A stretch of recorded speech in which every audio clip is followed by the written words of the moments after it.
Good morning everyone. In this session I am going to cover overview of object oriented programming and basic concepts of Java. So object oriented programming is a programming paradigm that organizes software design around objects rather than functions.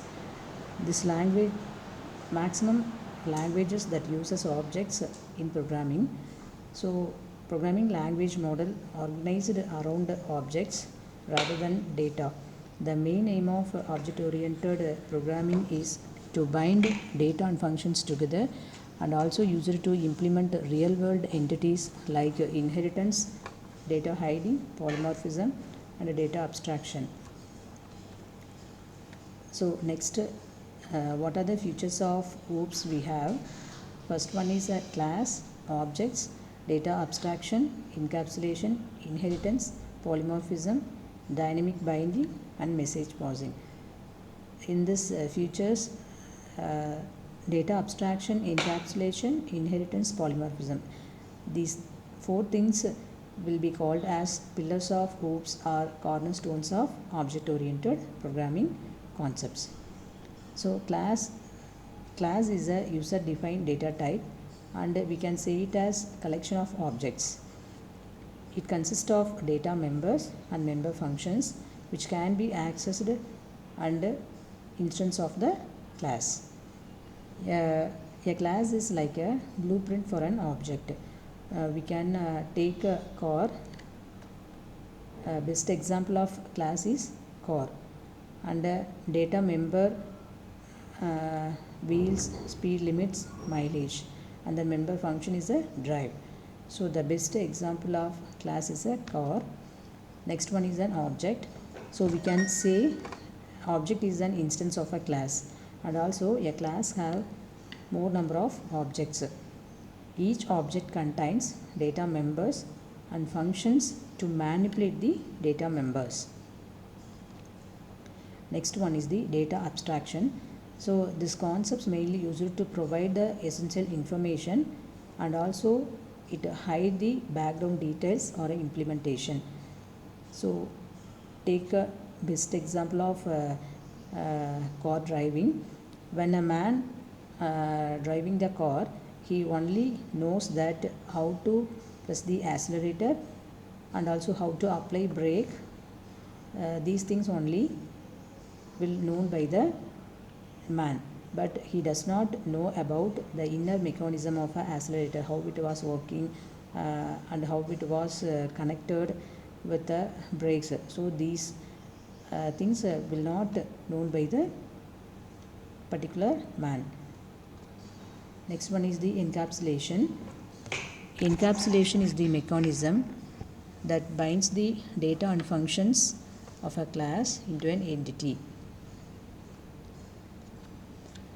Next concept is the inheritance. Inheritance is the mechanism is used to derive the new class from the parent class. So we can derive new class that is called as a child class from an existing class that is called as the parent class.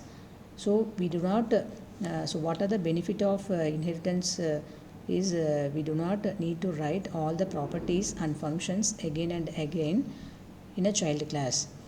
The main advantage of inheritance is reuse the code and we have more number of types in an inheritance like single inheritance, multiple inheritance, multi-level, hierarchical, hybrid inheritance. In this we cannot achieve the multiple inheritance. Through the interface we can achieve the multiple inheritance because multiple inheritance have two parent classes.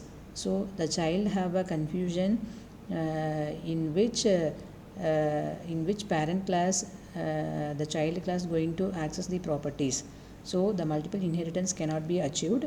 We can achieve by using the interface. Next one is the polymorphism. Polymorphism is the concept to take many forms. That means we have a same method with different parameters. The real-time example of polymorphism is a person at the same time can have different characteristics, like a man will act as a father or a husband in a home, and he will act as an employee in his organization.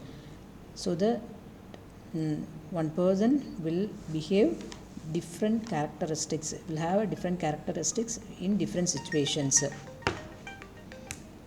So the types of polymorphism is compile time polymorphism and runtime polymorphism.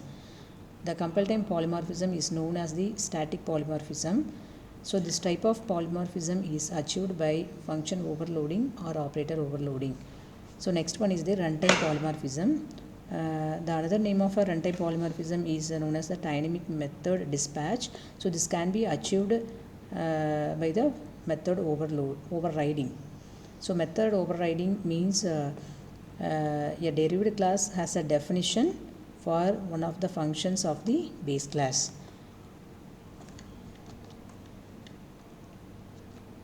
So next one is the dynamic binding. Dynamic binding means the method which was written in a program that to be invoked is determined at the time of runtime only. It is not decided at the compile time. So we can decide the method call, which method going to executed is decided only at the runtime, not in a compile time. So that is called dynamic binding. Next one is the message pausing. Message pausing is we can send and receive the information between the class with the help of object. So objects can communicate with one another by sending and receiving the information to each other. So in this message pausing involves we can specify the name of the object, name of the function, and what type of information going to send. So these are the basic concepts of OOPS. Next I will discuss the concepts of Java buzzwords. So Java, we can say the advanced features or key features of Java will be a Java buzzwords. So it be a simple, and Java is a secure and object oriented and platform independent and a garbage collection, robust, scalable, multi-threading, high performance, architectural neutral, dynamics. So these are the basic advanced features that will be known as the Java buzzwords. So Java is a simple. How we can say it as a simple? Because it have the same syntax like C and C++, and also many complicated features like pointers has been removed from the Java programming language. So we can say it as a simple. And the next one is the secure. We can develop more number of web-based applications without the fear of virus, and also it provide a firewall between network applications and computers. So we can say Java as a secure. And also it is an Java programming mainly used or mainly written with the help of class and object. So without object we cannot write a Java programming language, so that it is called as an object oriented programming language. And also platform independent. Java code is compiled into bytecode that can run on any platform. So that if you are going to write a programming language, that will be converted into bytecode, so that the bytecode is with the help of the bytecode it can be run in any platform, so that it is a platform independence. We can call it as write once and run anywhere. So any type of platform we can run Java. Next one is the garbage collections. Java automatically manage the memory allocations and deallocation of object, because it does not have a constructor or a destructor. Without having destructor, it automatically deallocate the memory. And also robust is an Java is a reliable and avoid common programming errors like memory leak, pointer arithmetic and buffer overflow. So we can say it as a Java is a robust. And also multi-threading, because Java can support concurrent programming by allowing multiple thread of execution in a single process. We can run many number of program in a single process, so it is a multi-threading language. And high performance, because why we can say Java is a high performance means it convert the programming language into bytecode with the help of Java virtual machine. So the bytecode is translated again into the native machine code. So we can say it as a high performance. Next one is the architecture neutral.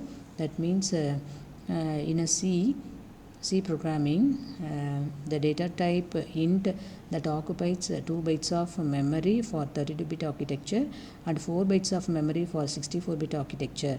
But it occupies 4 bytes of memory for both 32 and 64-bit architecture. So and also we can say it as a dynamic. It means the classes are loaded on demand. Next one is next we are going to I'm going to cover the basic concepts of Java. Java was developed by James Gosling at Sun Microsystem in the year of 1995, and it have various types of platform like J2E for enterprise application, J2ME for mobile applications, and Java FX for rich internet application, and also we have a Java J2SE for standardized applications. So that first the Java was named as Oak, and it is renamed as Green because James Gosling, while having a cup of coffee nearby his office, and he watching the oak tree when we are trying to name the programming language. So he first named as Oak. And also it is a case sensitive bottom up approach and both compiler and interpreter oriented language. So next one, Java terminologies. We should know the terminologies of Java before learn about the programming language, Java programming language. So Java compiler is used to compile the Java source code into a bytecode, that is in the extension of a dot class extension. Next one is the Java virtual machine.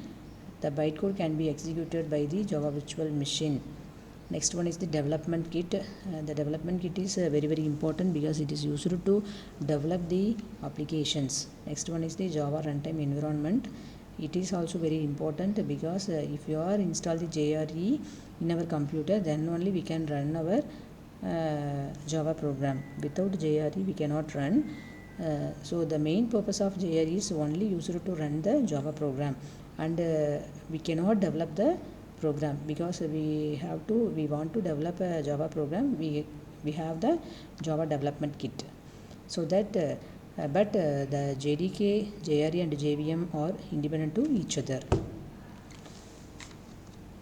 Next one is the data type. Data types are used to specify the different values that can be stored in the variable. We have a data type, primitive data types and non-primitive data types. Primitive data types are integer, character, byte, short, int, long, float and double. Non-primitive data types are string, class, interface and arrays. Next one is the escape sequences. A character with the backslash is called a escape sequences. For example, we frequently use a /n that is used to go to the next line. Next one is the type conversion and typecasting. So type conversion is used to convert the data type. That is, we can convert automatically from integer to float with the help of type conversion.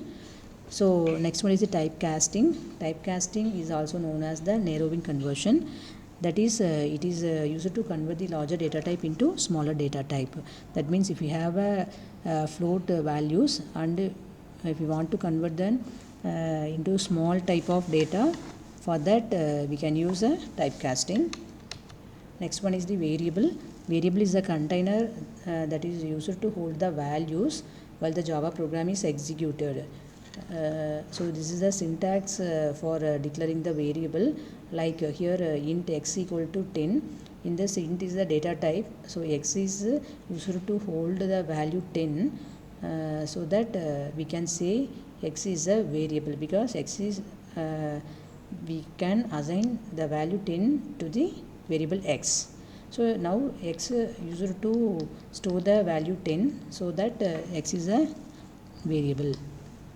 So when we are creating or use the variable, we have to follow some rules.